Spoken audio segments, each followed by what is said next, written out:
I don't think any of us can really wrap our head around what really happened to her and how it happened and how a person could do this. Predator. I mean, he was a predator. Audrey didn't make this choice. She didn't choose to come down here and jump in this damn water. She was my first little girl. This loophole failed her, it failed Audrey. We want to make sure that if we help just one other child avoid this kind of a sexual predator, we will have honored her name. I'm optimistic that she is going to be found. Right now, I don't believe it's going to be one of them happy endings.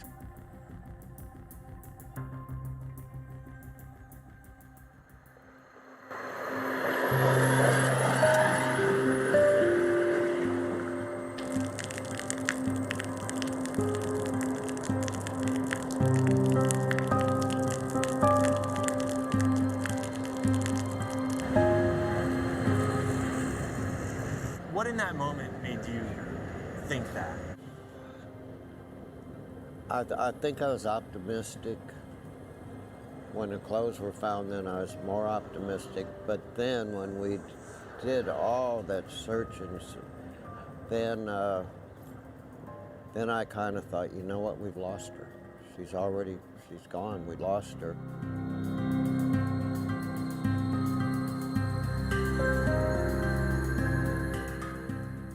Have you been back here since Audrey was found? I came back here one time and looked at it.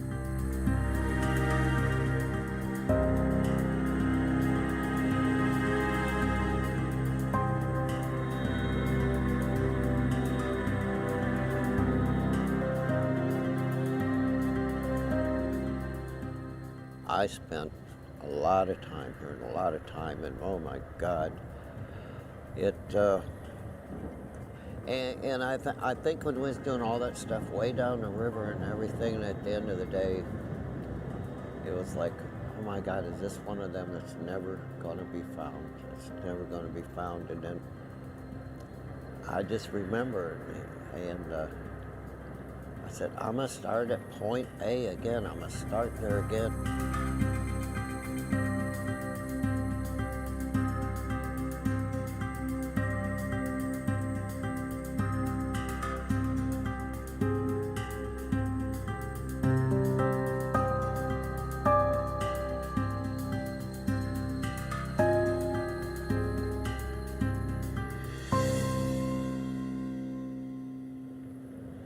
What do you remember most about the effort trying to find Audrey, being in this area?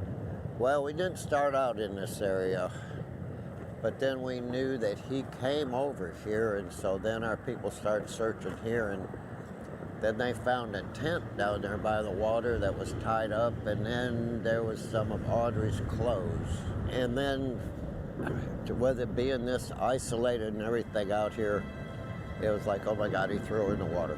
He threw her in the water.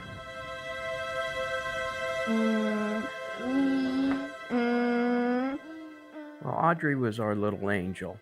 As you can see in the picture, she's a beautiful young lady. She was full of life. Happy birthday! That child had a sense of humor. Her birthday party, her last one, she just decided to break out in some random goofy dance just because that was her. You know, hey, you know what? I need to make someone laugh. She was such a happy child. She was my buddy.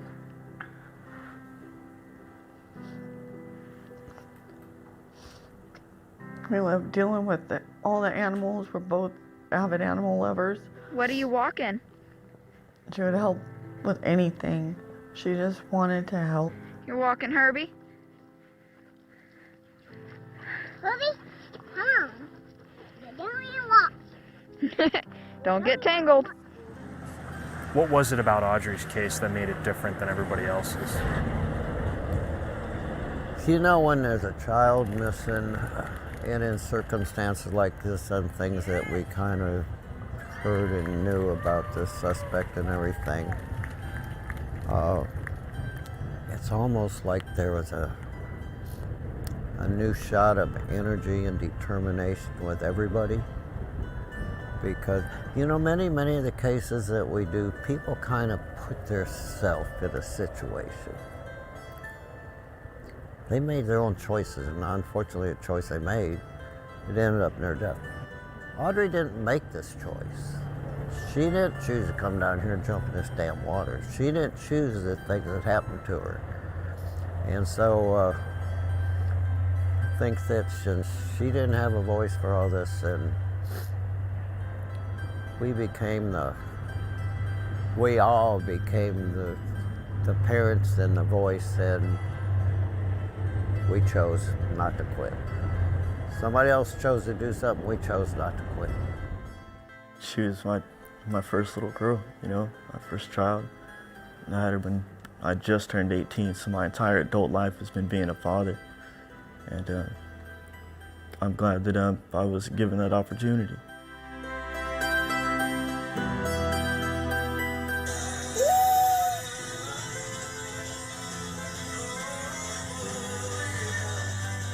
Do it. Yeehaw! Yeehaw! More than 48 hours have passed, and 11-year-old Audrii Cunningham is still missing. We're actively following leads, and so that's exactly what we're doing here now. We've got boats that are in the water, and we've also got dogs that are down there as well. Our hope is that with all the equipment that we're bringing in here, that we can bring her home safely. You know, early on when I first got here, I said, I can guarantee one thing. Audrii is in a place that she did not choose to be. Somebody else made a choice. Detectives in Polk County say they now have a person of interest. 42-year-old Don Stephen McDougal. He was supposed to be taken into the dropping off at the bus stop, and we do feel at this point that he was the last person who seen Audrii.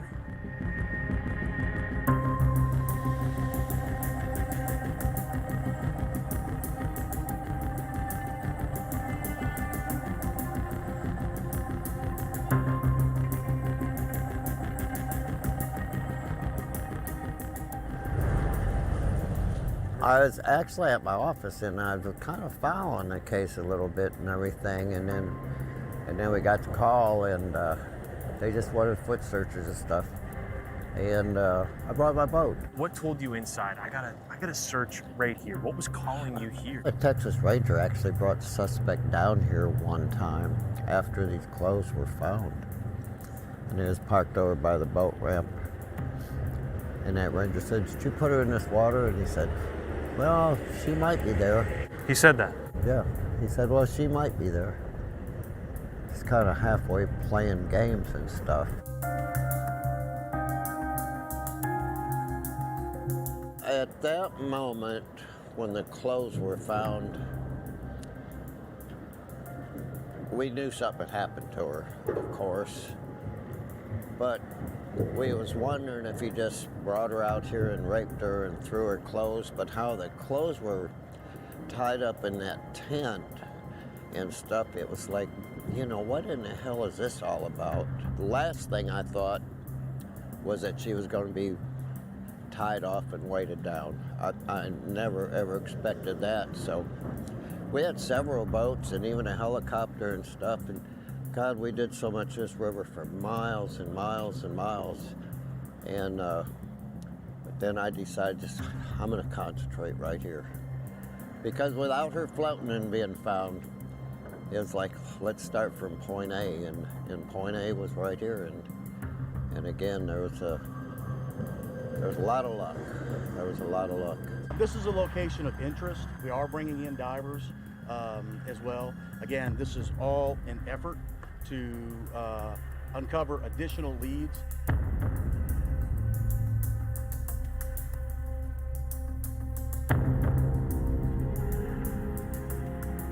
And when I got that one image, it's like, oh my God, that's her. That is her. And I showed that to some of the divers, that image, and they said, no. I got with the Texas Rangers, I showed them, I said, listen, I'm positive I do enough this sonar, I'm positive that is our little girl right there. And then again, that Monday they dove on it and couldn't get to it.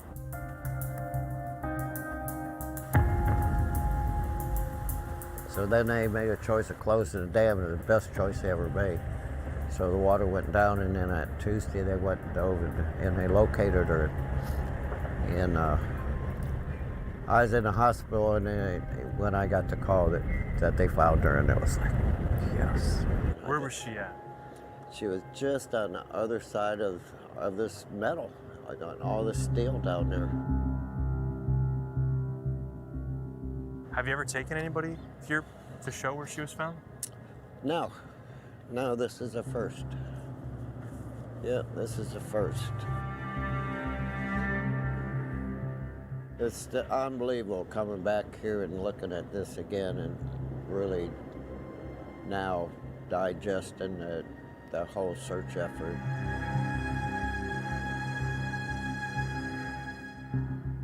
This time, I sadly announced that Audrii's body was located at the Trinity River on the U.S. Highway 59. As a result of today's developments, I will discontinue the Amber Alert for Audrii.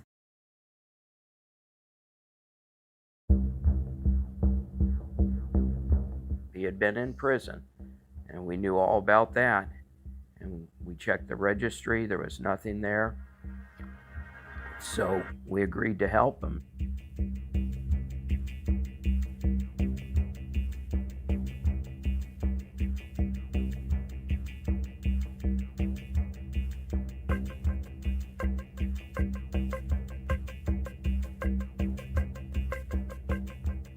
And then,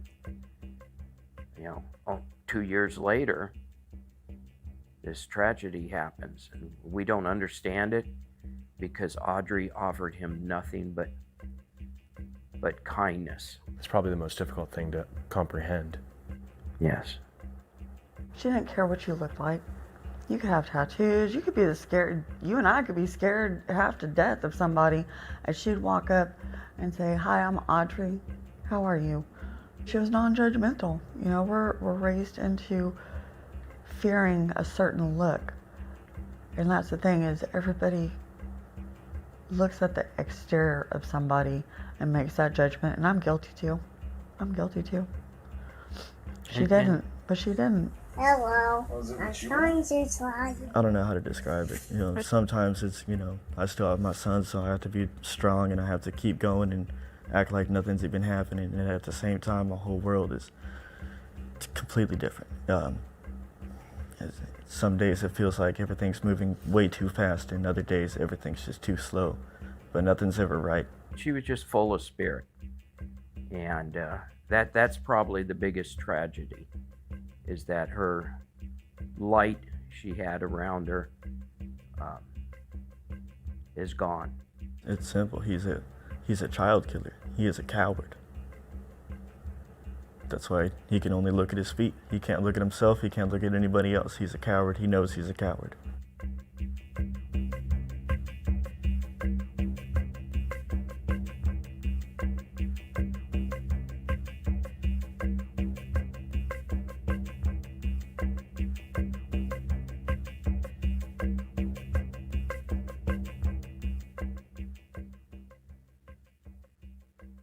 On a person like that,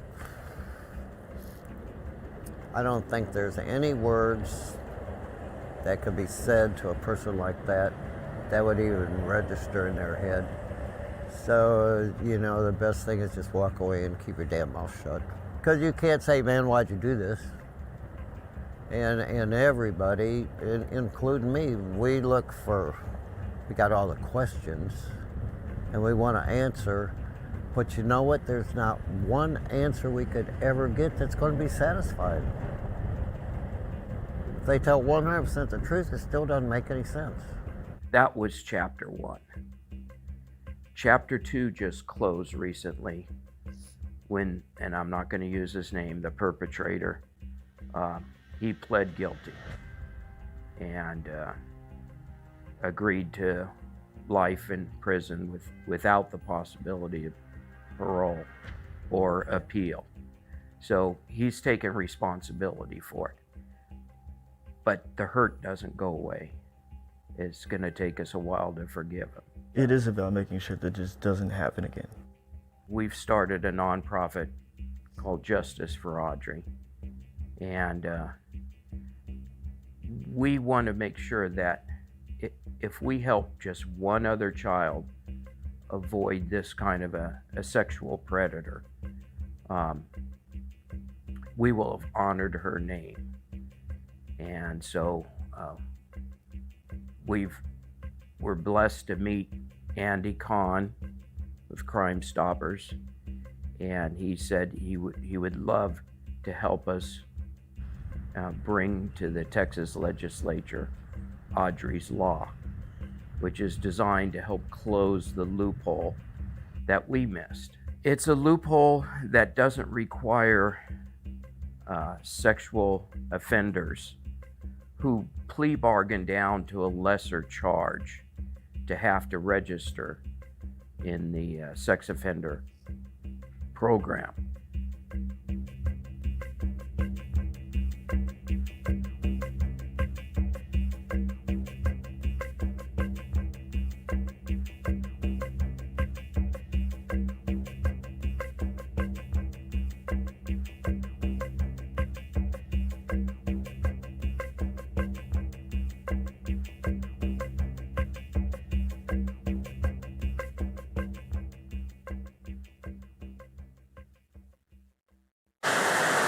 Basically, the gist of the bill is anyone that's convicted of an offense in which there's a sexual element like a child grooming, which is what State Representative Ashby has filed, will be now required to register as a sex offender. But the important thing is, what can we do to prevent this from happening in the future and keep more Audrii Cunninghams from happening?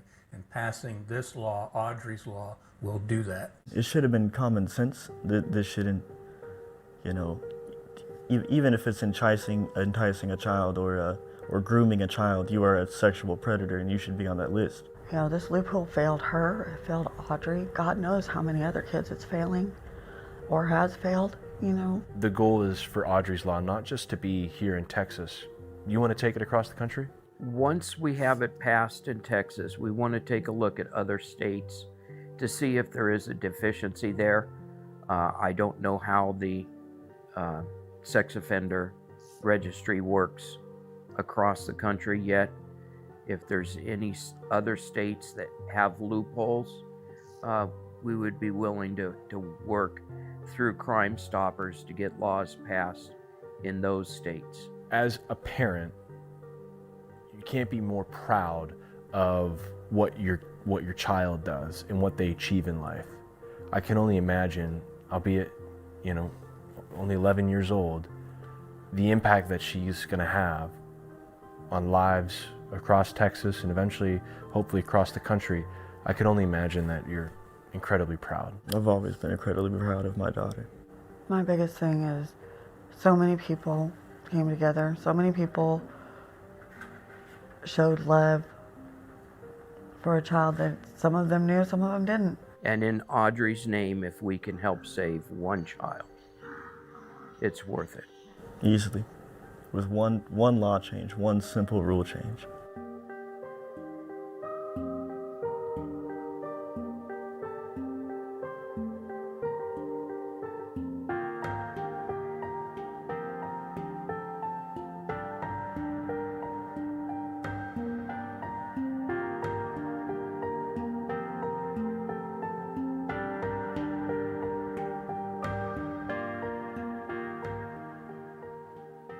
Her story went around the world. People from around the world were invested in Audrii and wanting her so badly to come home safe. It's a feeling you can't match. There's no words, It shows that God's still out there, and a lot of people, it shows that people still care. It shows that every bit of what Audrii stood for is still in this world. Also, we were looking at the community. It's about healing for our community. Her legacy began the day that this community pulled together.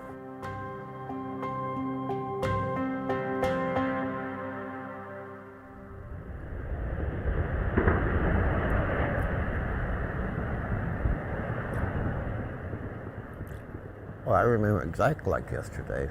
Exactly like yesterday. Exactly. No, this is one of them that when I drive over this bridge and go to another search or I'm going somewhere, I mean, it hits me and I kind of get a little tear in my eye and I get a little smile on my face. A year later, and if I'm still alive 10 years from now, it'll still be the same. It'll still be the same. Yep. It'll still be the same. What's it like standing here looking out at this river now? I mean, it's so calm, it's so peaceful. You know, there's a little bit of comfort still. I mean, there's a hell of a lot of sadness knowing what she went through and being put here, but again, there's some comfort knowing at least she was found, and she never would have been. She never would have been to this day, so there would have always been questions and, you know, did they have enough on the suspect at that time? And so, you know, it all played out, I guess, exactly how God wanted it to play out. We was just that small little part.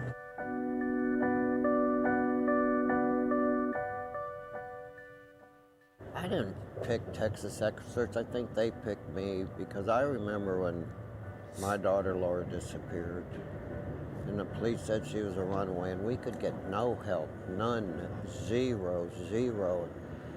And going through 17 months before her body was accidentally found. And I remember every minute of that 17 months of helplessness and hopelessness and fear and you know, after Laura's body was found, I just made a promise to God and Laura I could never leave a family alone, and because I know what that felt like.